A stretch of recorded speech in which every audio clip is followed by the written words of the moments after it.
नमस्कार, स्वागत है आपका। सुबह के 10 बजने वाले हैं। मैं हूं आपके साथ इस बुलेटिन में आशा झा और बुलेटिन की शुरुआत बड़ी खबर के साथ।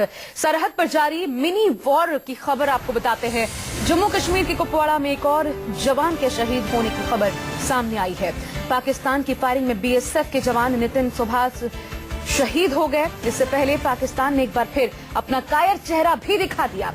पाकिस्तान ने एक बार फिर हमारे जवान के साथ वैसा ही सुलूक किया जैसा शहीद हेमराज के साथ किया था। कुपवाड़ा के हिमाचल सेक्टर में घुसपैठ को नाकाम करने की कोशिश में 17 सिख रेजिमेंट के जवान मंजीत सिंह शहीद हो गए। आतंकियों ने शहीद के शव के साथ बर्बरता भी की है। इस दौरान एक आतंकी को हालांकि हमने ढेर भी कर दिया। पाकिस्तानी सेना ने आतंकियों को कवरिंग फायर दिया था और इसी का फायदा उठाकर ये आतंकी भागने में कामयाब रहे। और किस तरीके से बर्बरता हुई देखिए।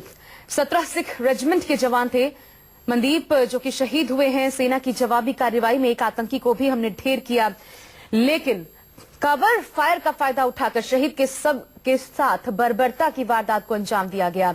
आतंकियों ने भागने से पहले शव को शत विक्षत कर दिया। शहीद का सिर भी काट दिया गया। पीओके में भागने में कामयाब रहे और ये सब कुछ हुआ पाकिस्तानी सेना के कवर फायर की आड़ में। विदेश मंत्रालय ने पाक उच्चायुक्त बासित को आज इस बाबत तलब भी किया है। विरोध दर्ज कराने की तैयारी है। हरियाणा के कुरुक्षेत्र के रहने वाले थे मंजीत और 17 सिख रेजिमेंट के जवान थे मंजीत। तो पाकिस्तान ने एक बार फिर कायराना हरकत की है। 5 तस्वीरें चलिए हम आपको दिखाते हैं और जिस तरीके से ये पूरा घटनाक्रम हुआ है। पहली तस्वीर हिमाचल में जवान मंजीत के शहीद होने की। मंजीत के शव के साथ आतंकियों ने बर्बरता की हदें पार कर दी। साथ ही दूसरी तस्वीर में पाकिस्तानी उच्चायुक्त अब्दुल बासित के सामने आज विरोध दर्ज करवाने की तैयारी है। पीएम मोदी को भी घटना की जानकारी दी गई है और गृह मंत्री राजनाथ सिंह ने इस मसले पर एक हाई लेवल मीटिंग भी बुलाई है। साल 2013 कोई नहीं भूला जब शहीद हेमराज के साथ ऐसी ही बर्बरता की गई थी और उसके बाद एक बार फिर जब खून खौल उठा है इस बर्बरता के बाद। और चलिए हम और ज्यादा जानकारी के लिए सीधा रुख करते हैं। अमित कुमार मेरे साथ, मेरे वरिष्ठ सहयोगी जुड़ रहे हैं।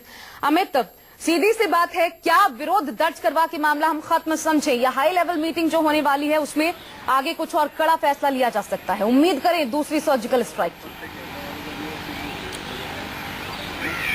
देखिए, जो जिस तरह से घटना हुई और जिस तरह से सेना ने एक तरह से आप कह सकते हैं कि प्लान्ड वे में इस हमले को अंजाम दिया है, जिसमें कवर फायर किया गया है ताकि जो इंडियन फोर्स को उलझाया जा सके, आतंकियों को बचाया जा सके। और आतंकियों ने इसके अलावा हमारे जवान के साथ जो बर्बरता किया गया। सबसे बड़ी बात कि इस पूरे मामले की जानकारी कल देर रात ही प्रधानमंत्री को डीजीएमओ ने दिया, रक्षा मंत्री को जानकारी दी गई, गृह मंत्री को इस पूरे मामले की जानकारी दी गई। रक्षा मंत्रालय से जुड़ा मामला है क्योंकि जवान जो है वो आर्मी का जवान था, इसीलिए इस पूरे मामले को लेकर आर्मी अपनी एक्टिविटीज में है। लेकिन एनएसए लगातार रक्षा मंत्री के साथ भी संपर्क में है और डीजीएमओ हर चीज की जानकारी दे रहे हैं। लेकिन कहीं ना कहीं जो जिस तरह की हरकत अगर देखें पाकिस्तान की तरफ से की गई है, वो दिखाता है उसका फ्रस्ट्रेशन कि किस तरह से सर्जिकल स्ट्राइक के बाद जब वो कुछ नहीं कर पाया, राहिल शरीफ जो कि चाहते हैं कि अपने रिटायरमेंट से पहले किसी तरह से भारत से बदला ले पाए, वो किसी भी स्तर पर जा सकते हैं। और इसी का नमूना है कि वो आतंकियों को आर्मी की वर्दी में भेजकर आगे बढ़ा रहे हैं। भारत में दिल्ली में भी अगर देखें तो एक्टिविटीज है, हालांकि रक्षा मंत्री दिल्ली में नहीं है लेकिन गृह मंत्री यहाँ पर है, लगातार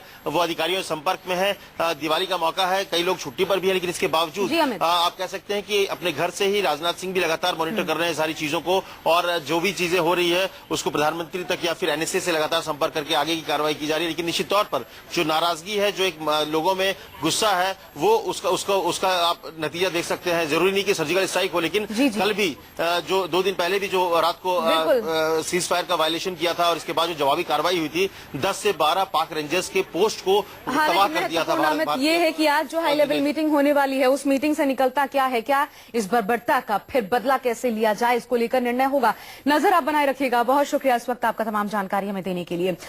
बढ़ते आगे, रक्षा विशेषज्ञों का कहना है कि ये जो कायराना हरकत की गई है पाकिस्तान की तरफ से, ये पाकिस्तान की आदत है, लेकिन उसकी इस कायराना हरकत का जवाब देना ही होगा।